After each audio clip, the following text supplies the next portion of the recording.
Waalaikumsalam. Mari silakan masuk. Iya, makasih. Iya.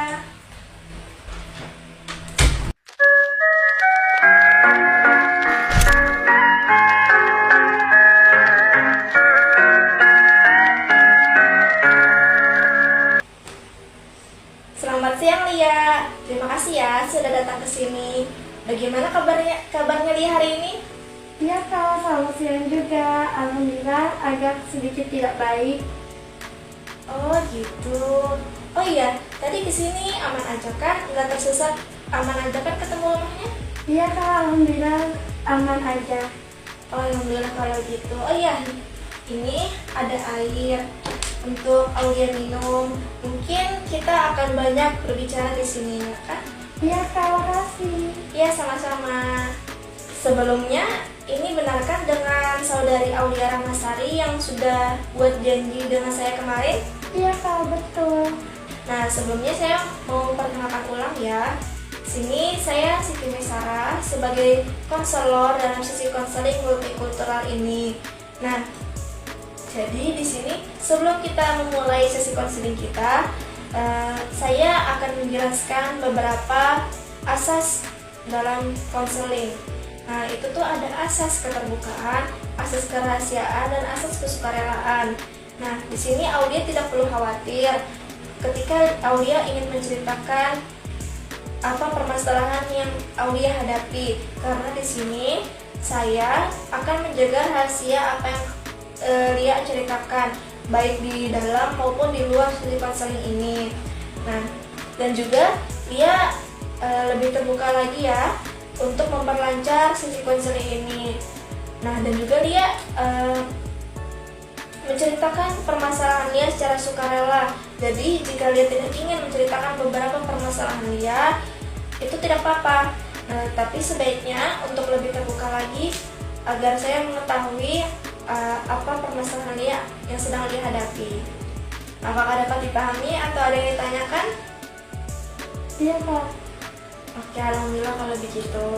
Oke, alhamdulillah kalau Aulia sudah dapat memahami apa yang sudah saya jelaskan tadi. Nah, selanjutnya kita mulai sesi konseling ini. Nah, jadi Lia bisa ceritakan apa yang sedang Lia alami. Baik, bisa dimulai Lia. Iya kak, jadi begini. Saya kan pondok. Terus tuh saya lihat teman saya pas jam istirahat balik ke rumahnya. Ya. Terus tuh saya bilang, mau ngapain? Ya. Terus tuh dia bilang, oh ada acara yang ritual melabuh. Oh iya, melabuh. Iya. Jadi saya tanya, apa itu melabuh? Karena saya pertama kali mendengar. Iya. Jadi di situ saya Kenapa? bilang, apa yang dilabuh? Ya. Terus kata teman saya itu tuh sejenis kopi, teh, lakata, air putih, pisang sama telur ayam kampung. Ya. Kalau nggak salah. Terus itu, loh bukannya kita pondok ya? Kan itu mubazir kan? Jadi enggak, jadi itu emang dikasih makan untuk buaya putih. Terus itu, tapi saya berpikir itu tuh nggak masuk di keyakinan saya, karena itu kan mubazir, Ya. tuang-tuang kan. Ya. Jadi Lia agak kaget ya ketika mengetahui budaya itu. iya kak, saya agak kaget pertama kali lihat budaya itu. Oh iya gitu. Jadi sebenarnya saya ingin menegurnya, tapi saya tidak enak kalau bicara kata-kata saya menyakiti hati mereka. Iya, saya paham. Terus? itu saya jadi overthinking Ya. harus bagaimana. Oh gitu. Oh, jadi Aulia ini sebelumnya berasal dari pondok kan dengan temannya tadi? Iya. Jadi karena Lia dari pondok, jadi Lia lebih mempelajari tentang agama dan kurang mendalami tentang ritual-ritual yang ada di Banjar. Sebelumnya Aulia ini berasal dari adat Banjar atau dari adat mana? Iya kak, saya asli orang Banjar dan emang anak Banjar. Oh gitu. Oh iya, saya paham. Sebenarnya apa yang dia alami itu termasuk hal yang normal. Lia itu mengalami culture shock, yaitu karena perbedaan keyakinan Lia dengan yang ada di desa Lia itu tuh menjadikan Lia kaget karena perbedaan itu. Nah, Lia kan karena berasal dari pondok, jadinya Lia lebih menjaga nilai-nilai keagamaan. Dan ketika melihat itu Lia kaget, jadi kayak merasa khawatir, takut, kaget, mau menegur juga Kak Lia kayak takut kan? Iya. Nah, karena takut menyinggung perasaan mereka, betul? Iya kak. Kalau boleh tahu, apa hal yang paling Aulia khawatirkan saat berbicara terus terang ke mereka? Saya overthinking Mhm. kalau perkataan saya menyakiti perasaan mereka dan saya akan dijauhi. Oh gitu. Apa yang sudah dia lakukan itu sudah benar kok. Itu kekhawatiran yang masuk akal. Karena takut perkataan Aulia menyakiti perasaan mereka, ya kan? Tapi justru dari sini dia bisa mengambil pelajaran tentang dakwah dan komunikasi, bahwa menyampaikan kebenaran itu harus dalam bijak kan?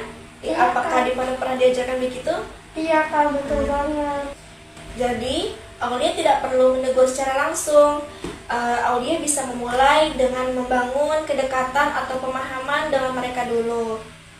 Oh gitu ya kak, berarti harus berbicara santai dulu ya kak?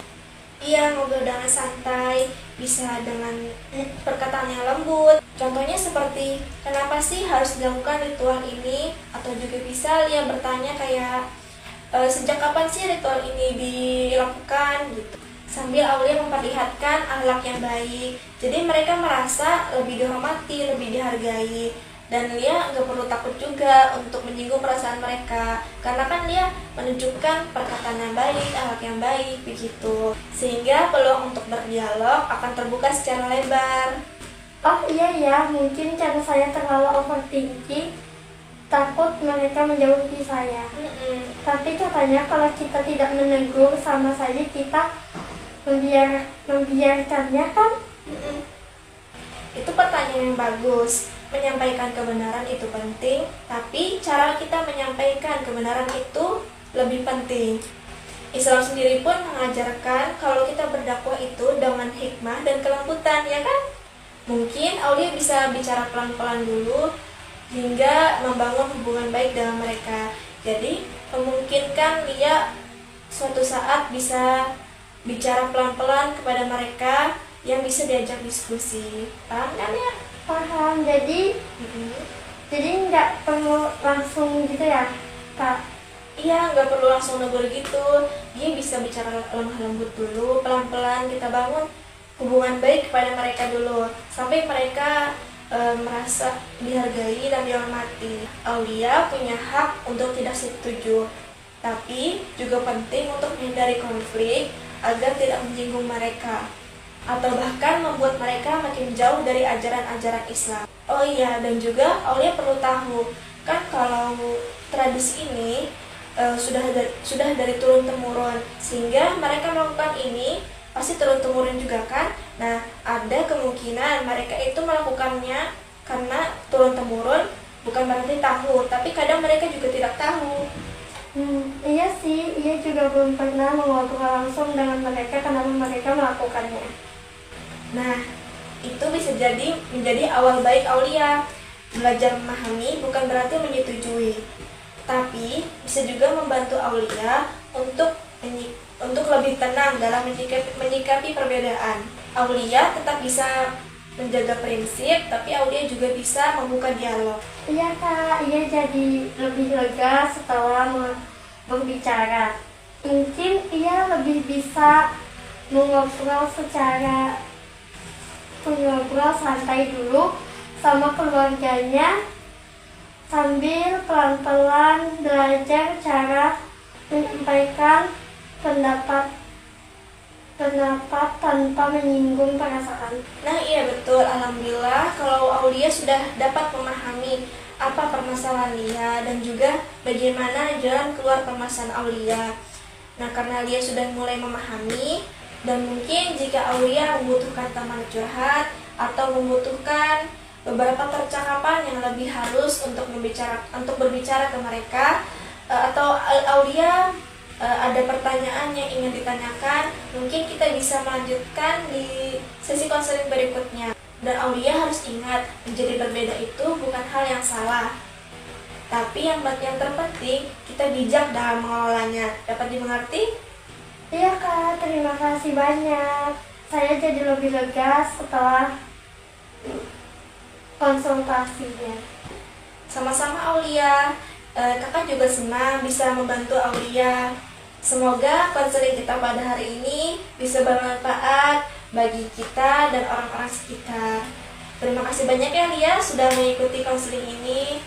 Jadi saya tutup konseling kita pada hari ini. Assalamualaikum warahmatullahi wabarakatuh. Waalaikumsalam warahmatullahi wabarakatuh. Terima kasih. Iya, sama-sama.